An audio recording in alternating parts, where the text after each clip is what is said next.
Aliens thought invading Earth would be easy, but they never counted on our secret weapon, gravity. Watch as their high-tech invasion turns into a fight just to stand up, and see how a simple planet like Earth gives them the toughest battle of their lives. That was a landing? My grandmother could have done better, and she's just a pile of rocks, Sergeant Gail barked through the comms, glaring at the massive crater that now marred what used to be a pristine green field. At the bottom of the crater sat an enormous saucer-shaped alien craft, twisted and dented from what could only be the least graceful landing in history. The military had been on high alert for weeks after unidentified objects were spotted orbiting Earth. Wild theories flew around: rogue asteroids, secret government projects, or even stray satellites.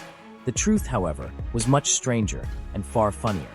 High above, invaders from a distant star system had concocted what they believed was the perfect plan. Earth, by their assessment, was a goldmine of resources and poorly defended. Its gravity was a mild 1G, nothing they couldn't handle, or so they thought. The ship had plummeted through Earth's atmosphere like a stone, despite their crew's best efforts to maintain control. Its shields shattered as soon as they hit the thermosphere, and what followed was a series of frantic, unsuccessful attempts to slow their descent. As the dust settled, Gale shook his head. Looks like gravity had other plans for them, he muttered to the soldiers around him. All right, let's go see what kind of squishy invaders came to visit. The squad approached cautiously, weapons at the ready, though the tension was already dissolving into amusement. The situation felt more like a joke than an actual threat. The alien craft's hull was battered, scarred from the brutal crash. With a metallic groan, a section of the ship split open, forming a jagged ramp that crunched into the earth. From the darkness, shadowy figures emerged. Gale blinked and then snorted. They're wearing stilts. The aliens were tall and gangly, awkwardly stumbling forward on mechanical exosuits designed to augment their height. As the humans soon realized, the suits also helped the invaders deal with Earth's gravity. The alien suits whined and creaked under the strain, betraying just how badly the invaders had misjudged Earth's gravity. "Welcome to Earth," Gale shouted, waving with mock hospitality. "Did you enjoy your fall?" The lead alien, wobbling on its metal legs, turned its bulbous head toward the sergeant.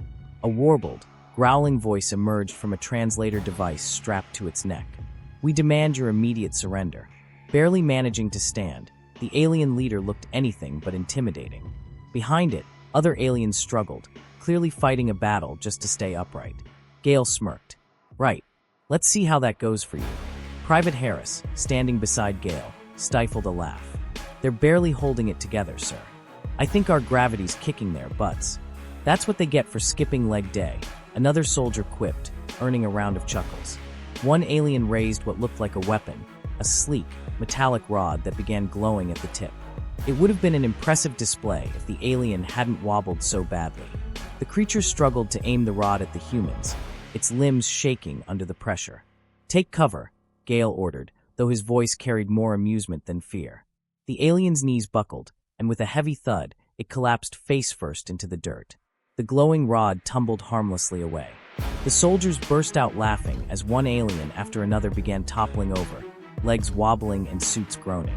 One by one, they collapsed, unable to stand under Earth's crushing gravity. "Looks like we've got ourselves an invasion of toddlers learning to walk," Harris remarked, laughing so hard he could barely contain himself. The lead alien, still face down in the dirt, grumbled. "You humans cheat. Your planet is cursed." Gale crouched down in front of the alien leader. "Not cursed, pal. Just a bit more intense than you expected." He tapped the alien's exosuit leg with the barrel of his rifle. "You guys should have done your homework before dropping in uninvited." The alien glared, its bulbous eyes narrowing in frustration. "We will adapt," it hissed. "Sure you will," Gale replied, standing up. "While you're busy adjusting, we'll be here, not breaking a sweat." He turned to his squad. "All right, boys, let's round them up. They're having a rough day." As the soldiers herded the defeated invaders into a makeshift holding area, Harris nudged Gale. "Think they've got reinforcements coming?" "If they do, they'll probably end up the same way," Gale replied, watching the aliens sit in a dejected line on the grass. "Gravity's our best defense.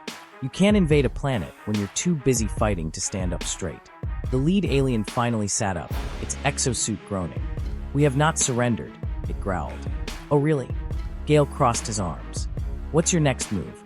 Another clumsy attempt to take over, while you can barely stay on your feet. The alien pointed a spiny finger at the nearby hills. There, test terrain. We will adapt. Gail smirked. You sure about that? Climbing those hills is a challenge for even us. The alien leader wobbled, but stood firm. We will prevail. Suit yourselves, Gail said, shrugging. We'll be right behind you in case you need a hand. Or a stretcher. The aliens, still shaky on their mechanical legs, lined up and began a slow, laborious ascent toward the hills. Gail and his squad followed at a safe distance, amused but curious to see how far the invaders would go. They stumbled and slipped, their exosuits whining and clanking, but they kept going, stubbornly pressing on. Place your bets, Gail muttered to Harris. How long before they collapse again?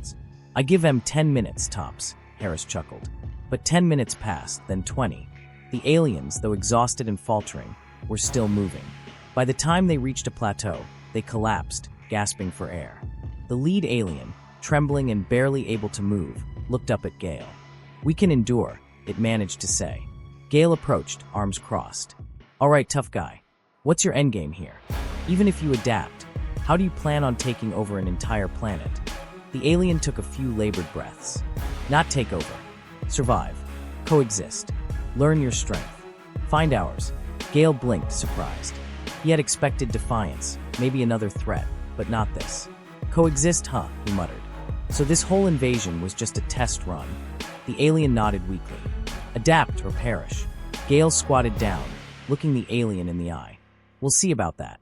For now, rest up. You're going to need it for what's coming next. As the aliens lay scattered across the plateau, exhausted but not broken, Gail couldn't help but feel a strange respect for them. They had misjudged Earth badly, but they were learning. They were adapting. What's our next move, sir? Harris asked quietly. Gail glanced at the alien leader, who was barely conscious but still resolute. We'll push them further, he said, smirking. Let's see if they've got the grit to handle Earth's real challenges. The next test would be even tougher, but if these invaders were serious about coexisting, they'd have to keep adapting every day.